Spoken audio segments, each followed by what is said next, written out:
In MMOs and RPGs like World of Warcraft, there's a common practice known as min-maxing.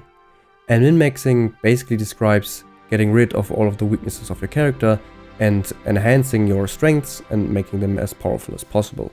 So instead of exploring the world that they're offered, some players go as far as just staring at some spreadsheets all along their playthrough, always following the best guide to achieve the perfect build and turning their characters into perfect, flawless machines, all while ignoring the adventure that awaits them. But let me ask you a question. Did you ever feel like you're doing the exact same thing to your real life? I mean, think about it. I bet there has been at least one occasion where you have been told that you should fix something just as stupid as your schedule or something else about you. And especially on social media, where we see more and more people show off their perfect lives, we feel like our own life may be broken.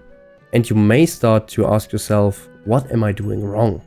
But a human is not a math problem. And in my opinion, when you min-max every little detail out of a game, you get rid of the magic of the world. And when you try to min-max your own life, you kind of are getting rid of the magic of being yourself. You don't need to be perfect. Your unique traits, your hobbies, and sometimes even things about you that would be considered flaws are just points that were put into your own personal talent tree. And these points don't have to be meta to be valuable.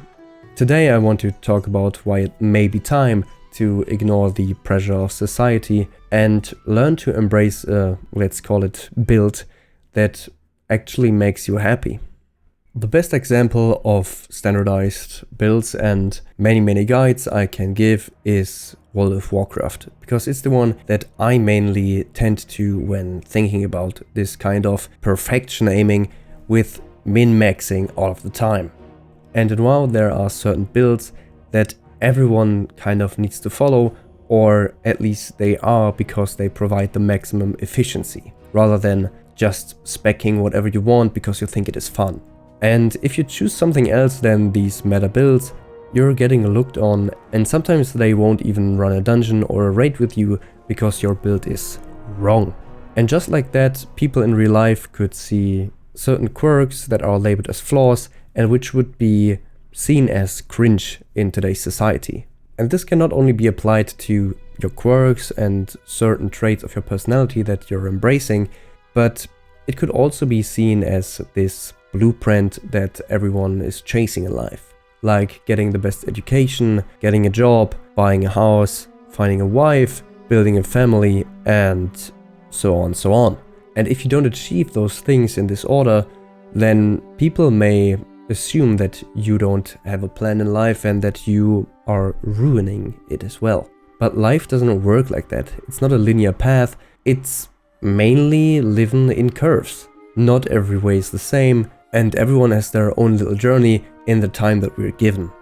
And speaking of a linear path, modern WoW has become way more streamlined as well, which in comparison to older versions like Vanilla and TBC, the game offered a way broader talent tree which fit your playstyle more, and you could choose unique talents that would make you more versatile. And when I'm playing WoW myself, I'm always met with the kind of pressure of leveling into the builds that are offered and which I know may be more efficient, but at the end of the day, I'm always telling myself I don't want to fit in this category if the playstyle doesn't suit me. I want to have fun with what I'm building and what I think will be more useful to my own personal playstyle. And transferring this idea to real life, maybe your own quirks and the things that you enjoy do not have to apply to certain rules in society. These little quirks and flaws, which other people may call it, are part of your identity and a part of which makes you yourself. So I think you shouldn't let other people kind of give you the pressure to think that you might have to change or to ignore those things, or even to quit hobbies that others might find cringe or see as a flaw. Because at the end of the day, why would you want to fit into a certain category if it does not embrace your own special identity?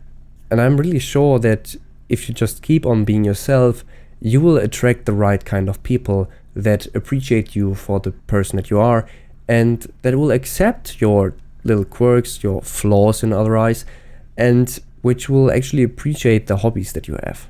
And staying in real life, I feel like there's this constant exhaustion of optimization if you keep on pushing this idea of optimizing your life and your lifestyle and appeal to a certain audience. At the beginning I mentioned that more and more people are showing off their perfect lives on the internet, and that you can really easily get kind of frustrated by seeing the things that they do, just like traveling or, I don't know, being in a happy relationship or something else, or they're doing certain activities that you kind of want to do. But you have to keep in mind that most of those people just show you the highlights of what is happening in their life. They're kind of performative in a way. They're actors. I mean, they're not really actors. I bet they don't have studied anything like that, but I guess you know what I mean. They're just trying to show off that you think they have this high life with no downs whatsoever. But the reality is that I bet that most of those people never show what is behind the scenes, because they do have those downsides in life. They go through hard times as well, and I bet nothing really ever is all sunshine. Do you say that? It's all sunshine? I don't know. You get my point.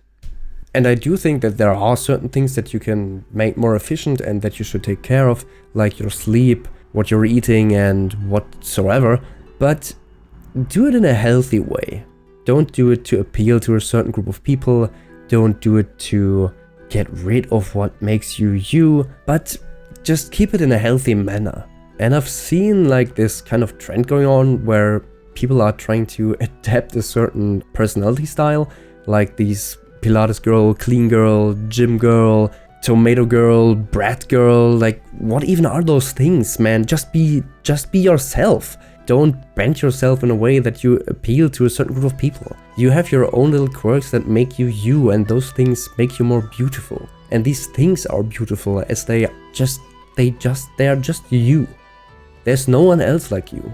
There are so many different people on this earth and no one is truly alike. Of course, there are certain things where people are more alike, but no one will ever be you.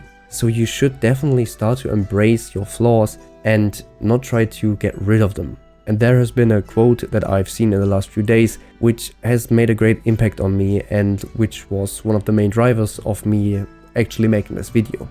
And it's a quote from Marcus Aurelius, which says, "You will be forgotten either way. So live in such a manner that while you remain, you belong to yourself." So I want you to actually think about this. We only have a certain time frame given on this earth, and why should you actually give a fuck about what everyone else is thinking about you? These are things that make you you. So just start embracing them, and you only belong to yourself, and you don't have to validate anything to anyone else. So this has been mainly all I've wanted to say. Please be sure to like and subscribe if you enjoyed, and I hope I see you in the next one. Take care.